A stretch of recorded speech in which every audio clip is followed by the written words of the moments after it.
Shalom, saya Pendeta Jandri Tumangger. Berikut adalah garis besar pelajaran sekolah sahabat kita yang ke-8 dengan judul Janji. Pada pelajaran ini kita akan bertemu dengan Abraham yang sudah berumur 100 tahun dan juga dia sudah memiliki anak yang dijanjikan Tuhan, yaitu Ishak, dan diterimanya pada waktu yang Tuhan tentukan. Namun hidup Abraham belum berakhir sampai di situ, karena ada beberapa peristiwa lagi yang harus dilaluinya, termasuk ketika Tuhan meminta untuk dia mengorbankan Ishak, kemudian juga ketika Sarah meninggal, lalu Ishak menikah dengan Ribka, dan Abraham menikah dengan Ketura, dan akhirnya dia meninggal. Peristiwa pertama adalah ketika Tuhan meminta Abraham untuk mengorbankan Ishak. Ini adalah panggilan kedua, setelah sebelumnya panggilan pertama adalah Abraham untuk pergi meninggalkan Ur Kasdim. Kali ini Tuhan meminta Abraham untuk pergi mengorbankan Ishak. Perintah itu muncul dalam Kejadian pasal 22 ayat 1. Setelah semuanya itu Allah mencoba Abraham, ia berfirman kepada Abraham, "Abraham." Lalu Abraham menyahut, "Ya Tuhan." Firman Tuhan, "Ambillah anak yang engkau kasihi itu, anakmu yang tunggal itu, yakni Ishak. Pergilah ke tanah Moria, dan persembahkanlah dia sebagai korban bakaran di salah satu gunung yang akan kutunjukkan kepadamu." Tentunya perintah ini sangat tidak dapat dipahami oleh Abraham. Paling sedikit dua alasan ini membuat kita mengetahui ini sulit dipahami. Pertama adalah Tuhan tentunya melarang pembunuhan terjadi. Perintah ini nanti semakin jelas dalam kitab Imamat pasal 18 ayat 21.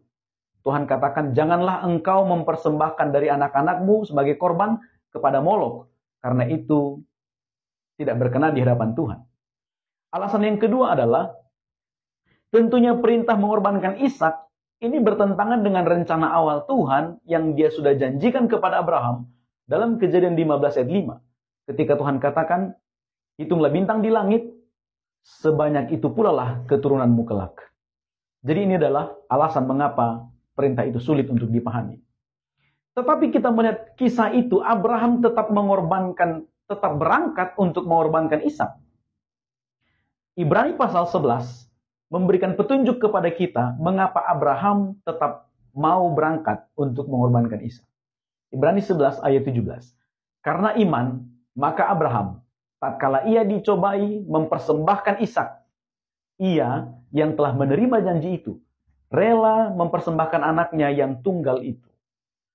Jadi berdasarkan kitab Ibrani pasal 11 ayat 17, imanlah yang membuat Abraham tetap melakukan sesuatu hal yang tidak dipahami sepenuhnya. Walaupun kita membaca petunjuk dalam Ibrani 11 ayat 18-19, boleh saja Abraham berpikir, kalaupun Ishak mati, Tuhan punya kuasa untuk membangkitkannya kembali. Kemudian di Kejadian pasal 22 ayat 3, Abraham akhirnya berangkat, dia membawa Ishak menuju Bukit Moria. Perjalanan kalau dilihat dari segi waktu dan jarak, mungkin itu perjalanan yang panjang. Tetapi bagi Abraham dapat saja perjalanan itu sangat singkat. Karena dia tahu, bisa saja ini adalah pertemuan terakhirnya dengan Ishak. Dan dalam perjalanan itu, Ishak bertanya dalam ketelitiannya. Dia katakan, semuanya sudah tersedia. Lalu di mana domba untuk menjadi korban bakaran? Tampaknya Ishak sudah mengetahui betul seperti apa dan harus bagaimana korban bakaran itu dilakukan. Pertanyaan itu menembus dada Abraham. Mungkin lebih dalam daripada pisau yang dapat menembus dada Ishak. Abraham dengan imannya menjawab, "Allah yang akan menyediakan anak domba untuk korban bakaran baginya." Tidak banyak informasi yang kita dapat dari perbincangan antara Abraham dan Ishak.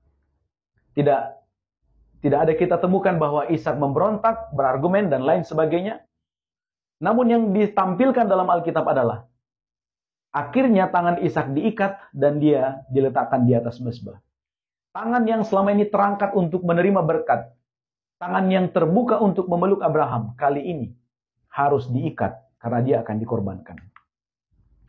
Tetapi menariknya adalah, tema yang selalu muncul dalam pelajaran kita, Tuhan selalu hadir dengan solusi Tuhan hadir dalam peristiwa ini juga sebagai jawaban atas pergumulan Abraham.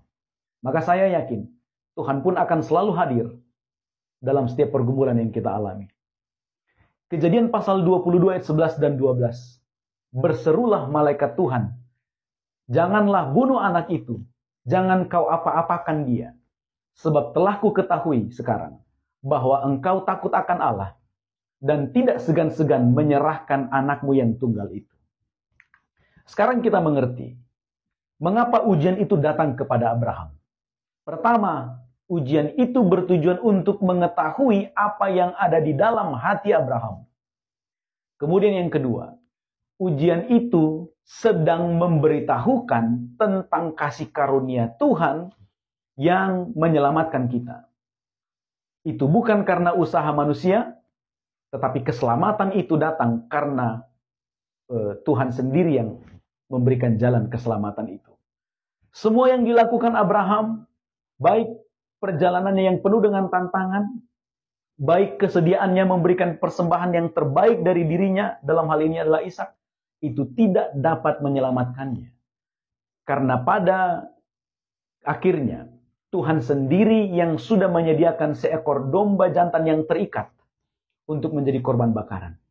Tentunya ini memberikan pesan kepada kita bahwa Tuhan juga yang akan menyediakan keselamatan bagi kita dengan menghadirkan Yesus yang akan berkorban untuk menjadi penebus dan juru selamat kita. Peristiwa berikut yang terjadi dalam kehidupan Abraham adalah ketika Sarah meninggal. Sarah meninggal dan dia dimakamkan di tanah Kanaan, di tanah perjanjian. Peristiwa ini menjadi penting untuk disampaikan dalam pelajaran kita karena berhubungan dengan tanah perjanjian sebagai warisan bagi Abraham dan keturunannya. Akan terjadi ikatan antara keturunan Abraham karena leluhur mereka dimakamkan di tanah perjanjian. Dan bisa saja itu akan mengikat tanah perjanjian dengan keturunan Abraham. Peristiwa berikutnya adalah ketika Abraham mengupayakan seorang istri bagi Ishak. Abraham tidak ingin Ishak menikah dengan orang yang berasal dari Kanaan. Karena ketika itu penduduk Kanaan adalah penyembah berhala. Abraham tahu persis Ishak adalah anak perjanjian. Maka sedapat mungkin Ishak harus hidup dengan berlaku setia di hadapan Tuhan. Dan pasangan hidup akan sangat mempengaruhi situasi ini. Oleh sebab itu, Abraham ingin bahwa yang menjadi istri bagi Ishak adalah dari kaum keluarga mereka. Hingga akhirnya nanti Ribka menjadi istri bagi Ishak. Kemudian peristiwa berikutnya adalah ketika Abraham menikah dengan Ketura. Dan hingga akhirnya Abraham meninggal.